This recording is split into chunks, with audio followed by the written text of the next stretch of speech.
తండ్రి అయిన దేవునికి స్తుతులు చెల్లిస్తూ ఉన్నాను.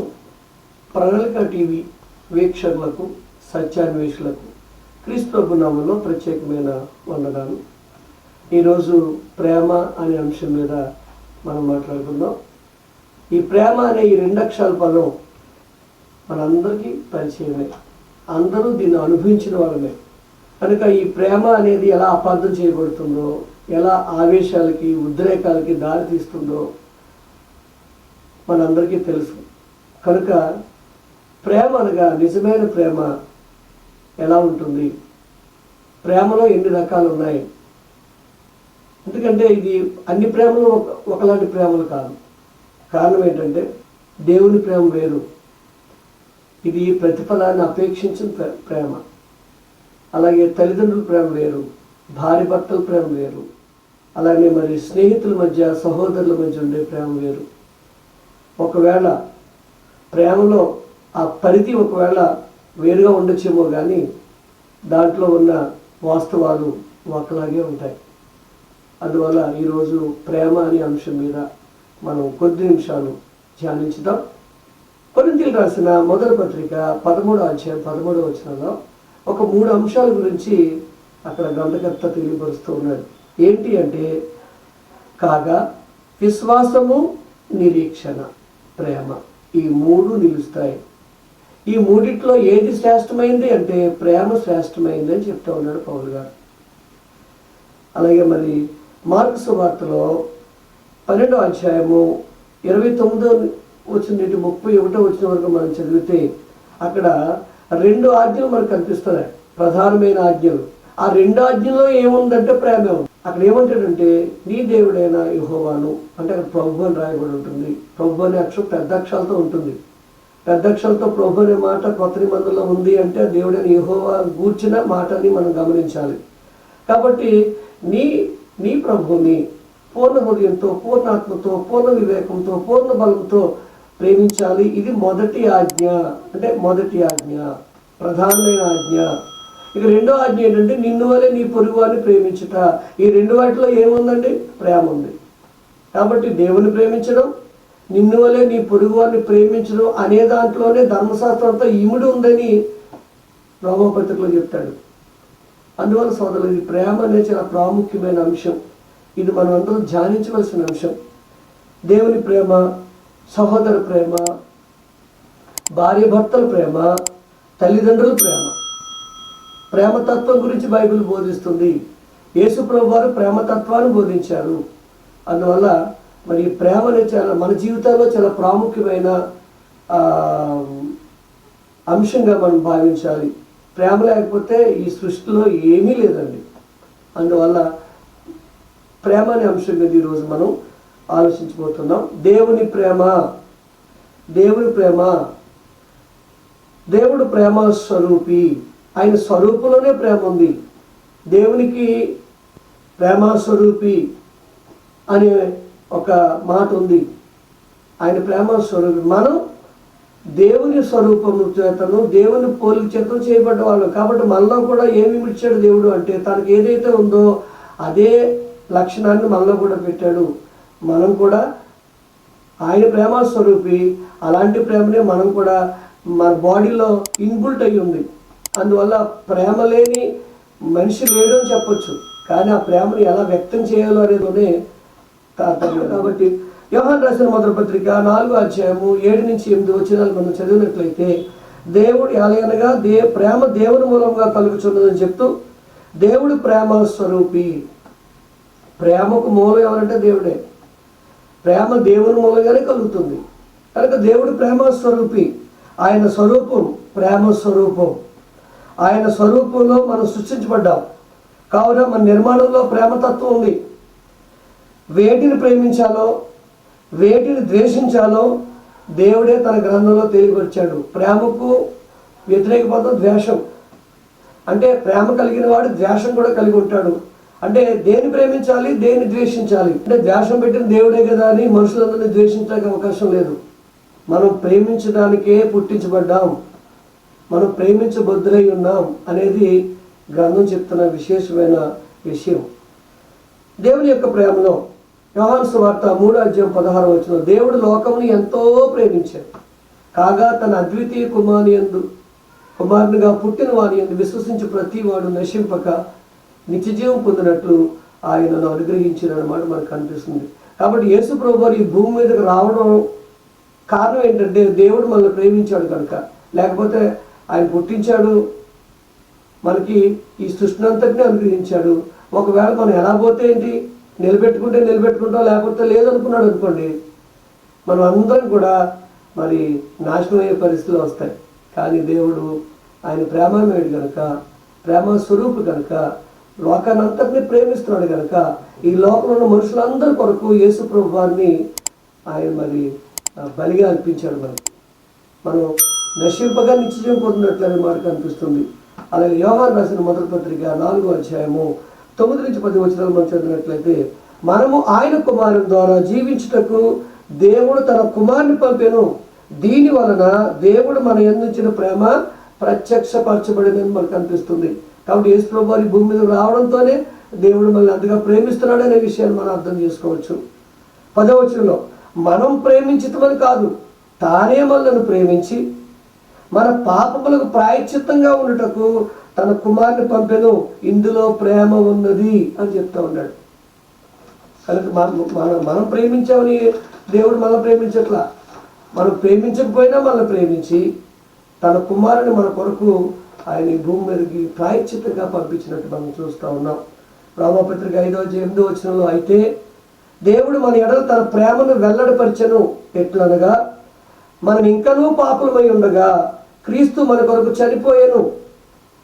కానీ మనం ఇంకా పాపులమై ఉండగానే క్రీస్తు మన కొరకు చనిపోయారు. కొంతమంది కామెంట్ చేస్తూ ఉన్నారు, 2000 సంవత్సరాల క్రితం చనిపోయిన ఆ రక్తం ఇప్పటికీ మనల్ని పాపాలు శుద్ధి చేస్తుందా అని. ఎస్, శుద్ధి చేస్తుంది. ఆ దేవుని సంకల్పం. దేవుని 2000 కాదు, ఒకవేళ దేవుడు అనుమతిస్తే 2 తరాలు, 2 యుగాలు, 2000 యుగాలు అవ్వచ్చు. అప్పుడు కూడా ఆ రక్తం యొక్క ఆ యొక్క శక్తి అలాగే ఉంటుంది. ఎవరైతే క్రీస్తు ప్రభువుని అంగీకరించారో వారి పాపాలు క్రీస్తు ప్రభు రక్తంలో కడుక్కునే అవకాశాన్ని దేవుడు అనుగ్రహించాడు. అక్షరానుసారంగా మనం చూస్తే, అక్షరార్థంగా చూస్తే ఆ విషయాలు అర్థం కావు. అందువల్ల సోదరులారా, మరి ఆయన ప్రేమ ఎలా వెల్లడిపరిచాడు అంటే యేసు ప్రభువుని భూమి మీదకి పంపించడం వల్ల, మనం పాపులై ఉండగానే ఆయన చనిపోవడం వల్ల ఆయన ప్రేమ వెల్లడిపరచబడింది. ఇది దేవుని ప్రేమ, సహోదర ప్రేమ. సహోదరులు ఎవరు సహోదరులు? ఒకే తల్లి గర్భం నుంచి వచ్చిన వాళ్ళు సహోదరులు, వాళ్ళు తోడబుట్టిన వాళ్ళు అంటాం, వాళ్ళు సహోదరులే. మరొక సహోదరులు కూడా మనకు ఉన్నారని గ్రంథం చెప్తుంది. ఎవరైతే క్రీస్తునందు జన్మించారో వారందరూ కూడా మన సహోదరులు. నేను క్రీస్తుని జన్మించాను, నా తర్వాత ఇంకో సహోదరుడు జన్మిస్తారు, వారు కూడా నా సహోదరి కానీ నా సహోదరుడు కానీ. కాబట్టి మనకి 2 రకాల సహోదరులు ఉన్నారు. ఒకటి శరీర సంబంధమైన సహోదరులు, రెండోది ఆత్మ సంబంధమైన సహోదరులు. వారి మధ్య ప్రేమ ఎలా ఉండాలి అంటే రోమాపత్రిక 12:10 సహోదర ప్రేమ విషయంలో ఒకని యందు ఒకడు అనురాగము గలవారై ఘనత విషయంలో ఒకరినొకడు గొప్పగా ఎంచుకోండి. గ్రంథం చెప్తున్న విషయం. కాబట్టి సహోదర ప్రేమ విషయంలో మనం ఒకరి యందు ఒకడు అనురాగం కలిగి ఉండాలి, ఆప్యాయత కలిగి ఉండాలి, ఒకరినొకరు గొప్పగా ఎంచుకోవాలి. యోహాను సువార్త 13:34 మీరు ఒకరినొకరు ప్రేమింపవలనని క్రొత్త ఆజ్ఞ ఇచ్చుచున్నానని యేసు ప్రభువు చెప్తా ఉన్నారు. నేను మిమ్మును ప్రేమించినట్టే మీరును ఒకరినొకరు ప్రేమింపవలను. కనుక యేసు ప్రభువు వారు మనం ప్రేమిస్తున్నారు, మనం మన సహోదరులు ప్రేమించాలి. ప్రేమ కలిగి ఉంటేనే క్రైస్తవులు అనబడతాము, లేక క్రీస్తు శిష్యులు అనబడతాము అనేది గ్రంథం చెప్తున్న విషయం. పేతురు రాసిన మొదటి పత్రిక 3:8 తొదకు మీరందరూ ఏక మనస్కులై ఒకరి సుఖ దుఃఖముల యందు ఒకరు పాల్పడి సహోదర ప్రేమ గలవారును కరుణాచిత్తులను వినయ మనస్కులై ఉండుడి అని చెప్తా ఉన్నాడు. ఒకరు సుఖ దుఃఖాల్లో ఒకరు పాలు పొందాలి, సహోదర ప్రేమలో అవి ఉండాలి. తోడబుట్టిన వాళ్ళు అంటే శరీర సంబంధంగా తోడబుట్టిన వాళ్ళు సుఖ దుఃఖాల్లో కూడా పాల్గొవాలి. అలాగే ఆత్మ సంబంధమైన మరి సహోదరుల యొక్క సుఖ దుఃఖాలు కూడా పాల్గొవాలి. హెబ్రీ పత్రిక 13:1 సహోదర ప్రేమ నిలువురంగా ఉండనీయుడి అంటున్నాడు. నిలువురంగా అంటే కంటిన్యూ చేయండి, ఇది ఆగిపోయేది కాదు, ప్రేమ ఆగదు. కాబట్టి దాన్ని కంటిన్యూ చేయండి, ఆతిథ్యం చేయ మరవద్దు అని చెప్తా ఉన్నాడు. అలాగే 6:10 కూడా మీరు చేసిన కార్యమును మీరు పరిశుద్ధులకు ఉపచారం చేసి ఇంకనూ ఉపచారం చేయుచుండుట చేత తన నామమును బట్టి చూపిన ప్రేమను మనుషులకు దేవుడు అన్యాయస్తుడు కాడు. ఒకవేళ దేవుడు మనం ప్రేమిస్తున్నాడు, మనం ప్రేమించకపోతే కాదు, ఆయన ప్రేమిస్తూనే ఉంటాడు. ఆయన ప్రేమ నిలవరంగా ఉంటుంది. కానీ మన సహోదరుల విషయంలో కూడా మన ప్రేమ అలాగే ఉండాలని కోరుకుంటున్నాడు. అలా ఉంటే మాత్రం దేవుడు అన్యాయస్తుడు కాడు, మనకు అన్ని విషయాల్లో న్యాయం జరిగిస్తాడు. మన పక్షంగా ప్రతి ఆశీర్వాదాన్ని మనకి ఆయన అనుగ్రహిస్తాడు అనేది వాస్తవమైన సంగతి సోదరులారా. యోహాను రాసిన మొదటి పత్రిక 4:20 దేవుని ప్రేమించేవాడు సహోదరుని ప్రేమించాలి, లేని ఎడల అబద్ధికుడు అవుతాడు అని అంటాడు కదా. మరి చూడని దేవుణ్ణి ప్రేమిస్తున్నాడని చెప్పేవాడు తన సహోదరుని ద్వేషిస్తే వాడు అబద్ధికుడు అని చెప్తా ఉన్నాడు. కాబట్టి మరి మనకి కంటికి కనిపిస్తున్న సహోదరుని మనం ప్రేమించలేని ఎడల దేవుడిని ప్రేమిస్తున్నామంటే అది అబద్ధమే కదా. అది గ్రంథం చెప్తున్న విషయం. అలాగే 5:3 మనం ఆయన ఆజ్ఞలను గైకుంటే మనం దేవుని ప్రేమించినట్లు లెక్క. ఇది సహోదరు ప్రేమ విషయం. ఇక భార్య భర్తల ప్రేమ, భార్య భర్తల మధ్య ఎలాంటి ప్రేమ ఉండాలని దేవుడు కోరుతున్నాడంటే ఆదికాండము 2:21-24 తమ నిర్మాణ రహస్యాన్ని ఎరగాలి. భర్తలో నుంచి భార్య తీయబడింది, అంటే ఆదాము నుంచి హవ్వము తీయబడింది. వారు ఒకే శరీరము అనే భావన కలిగి ఉండాలి. భార్య భర్తల మధ్య భార్య భర్తలు ఒకే శరీరం కలిగి ఉండాలి. కాబట్టి 23 అంటాడు, నా మాంసంలో మాంసమా, నాకు ఎముకలో ఎముక అని చెప్తాడు అక్కడ. ఆ ప్రేమ, ఆ బంధం, ఆప్యాయత, అనురాగం భార్య భర్తల మధ్య ఉండాలి. కనుక అలా ఉన్నప్పుడు వాళ్ళ మధ్యలో స్పర్ధలు రావు. ప్రేమ రోజు రోజుకి అది వృద్ధి చెందుతూ ఉంటుంది. ఎందుకంటే భార్య ఎవరు అంటే ఆ భర్తలో భాగం, ఇద్దరు ఒక శరీరం అని. కాబట్టి వారికి దేవుడిచ్చే నియమం ఏంటంటే ఎఫ్సీలకు రాసిన పత్రిక 5:33 మెట్టుకు మీలో ప్రతి పురుషుడును తనని వలె తన భార్యను ప్రేమించాలి. భార్య అయితే తన భర్త యందు భయమును, అంటే భయం అంటే కొడతాడో తిడతాడో భయం కాదు, లోబడాలి అనే దానికి అక్కడ భయభక్తులు కలిగి ఉండాలి. ఏమండి? ఆ తర్వాత 22 తమ స్వపురుషులకు మరి లోబడి ఉండాలి. ఎలా అంటే ప్రభువులకు వలె, ప్రభువుకి ఎలా లోబడుతున్నామో మీ భర్తలకు కూడా అలాగే లోబడాలి. అలాగే భర్తలైతే భార్యను ప్రేమించాలి, భార్యలైతే భర్తలకు లోబడి ఉండాలి. 28 తన భార్యను ప్రేమించి ప్రతి వాడు తన్ను ప్రేమించుకుంటున్నాడు. కాబట్టి భార్య భర్తల మధ్య ప్రేమ, మరి అనురాగం, ఆప్యాయత, అనుబంధం ఎప్పుడూ ఉండాలి. అది ప్రతి సంవత్సరం కూడా చిగురించినట్టుగా వర్ధిల్తూ ఉండాలి. భార్య భర్తలు ఇరువురు ప్రేమ కలిగి అనురాగంతో జీవించాలి. ఇది భార్య భర్తల మధ్య ఉండవలసిన ప్రేమ. ఇక తల్లిదండ్రుల ప్రేమ, బిడ్డల ఎడల బాధ్యతను, శ్రద్ధను కలుగు చేస్తుంది ప్రేమ. ఇక్కడ ప్రేమ అంటే భార్య భర్తల మధ్య ఉండే ప్రేమ వేరు, సహోదరుల మధ్య ఉండే ప్రేమ వేరు, అలాగే దేవునికి మనకు ఉండే మధ్య ప్రేమ వేరు. ఇక్కడ తల్లిదండ్రుల ప్రేమ, ఎవరైతే బిడ్డలు ప్రేమిస్తున్నారో తల్లిదండ్రులు, ఆ తల్లిదండ్రులు వారిని మంచి క్రమశిక్షణలో పెంచుతారు. క్రమశిక్షణలో పెంచేటప్పుడు కొద్దిగా వారికి శిక్ష కూడా ఇవ్వాల్సి వస్తుంది, శిక్షణ కూడా ఇవ్వాల్సి వస్తుంది. అదే విషయం గ్రంథం చెప్తా ఉంది. చూడండి, తల్లిదండ్రుల ప్రేమ విషయంలో అబ్రహామును సరే జ్ఞాపకం చేసుకుందాం. 18:19 ఆదికాండం. ఎట్లనగా యెహోవా అబ్రహామును గురించి చెప్పినది అతని కలుగు చేయనట్లు తన తర్వాత తన పిల్లలను తన ఇంటి వారును నీతి న్యాయములు జరిగించచ్చు. యెహోవా మార్గమును గాయకుండగా అతను వారికి ఆజ్ఞాపించినట్లు నేను అతన్ని ఎరిగి ఉన్నాను అంటున్నాడు. అసలు అబ్రహాముని ఈ మాట చెప్పినప్పుడు అబ్రహాం ఇంకా పిల్లలే లేరు, కానీ ఆయన ఆదిలోనే అంతం చూడగలిగేవాడు. మన భవిష్యత్తులో ఏమవుతామో ఎరిగిన మహాతండ్రి ఆయన. కాబట్టి ఆయన అంటున్నాడు అబ్రహాం గురించి ఏమని తెలుసునా, పిల్లల్ని తన ఇంటి వారిని కూడా దేవుని యొక్క మాటలను గైకొని నడిచినట్లుగా అతను బాధ్యత వహిస్తాడు అనే మాట ఆయన చెప్తా ఉన్నారు. అలాగే మరి మీ విషయంలో, నా విషయంలో దేవుడు అలాంటి సాక్ష్యం ఇవ్వగలరా? కాబట్టి తల్లిదండ్రులు ప్రేమ ఎలాగా వ్యక్తమవుతుందంటే సామెతల గ్రంథం 13:24 బెత్తము వాడిన వాడు తన కుమారునికి విరోధి, కుమారుని ప్రేమించేవాడు వాడిని శిక్షించును అంటున్నాడు. కాబట్టి ఖచ్చితంగా మరి పిల్లలను క్రమశిక్షణలో పెట్టాలంటే శిక్షాదండం అవసరం.